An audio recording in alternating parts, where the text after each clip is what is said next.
I've also watched Alien Covenant yesterday, the day it was released on Blu-ray. I'm pretty sure it came out the other day on Blu-ray, not yesterday. Yeah, when it was... Oh no, it came out Monday. Yes, because I watched it Tuesday, sorry. someone already traded it in because they were like, shit, it's fucking shit. So what did you think of it? It's not shit. It's a well-made film. Alright, the cinematography is great. The landscapes, it's kind of baffling to think that there are places like that still exist on this fucking planet. But it wasn't the story that needed to be fucking told.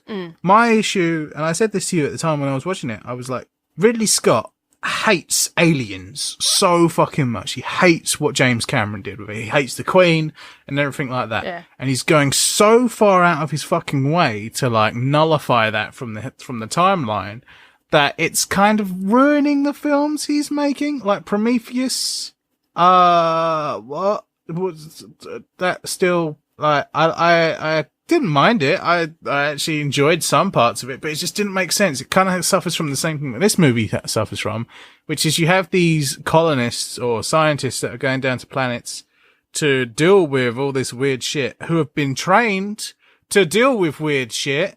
And then when they see weird shit, they go, oh my God, what do I do? And then die.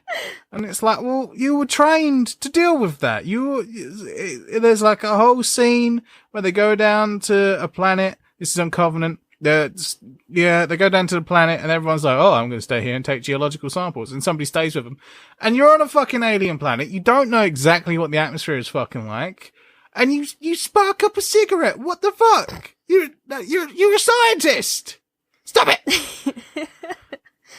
Okay then. It also goes more into David, the androids. There's another version of him, a later version, who's had bits stripped out of him because he's like, people were scared of you. It's not much to fucking spoil. It's a prequel to Alien. So how is James Franco in it? Because there was a big thing about him being cast. I don't want to spoil anything. Okay. However, Danny McBride is one of the most enjoyable characters in this film. He was the only character that I was actually like, oh, he's making decisions that are affecting people. I was like, don't do that, buddy. You're gonna, And he has this whole thing with his wife. It's an enjoyable back and forth. Bad things happen because it's an alien movie. Yeah.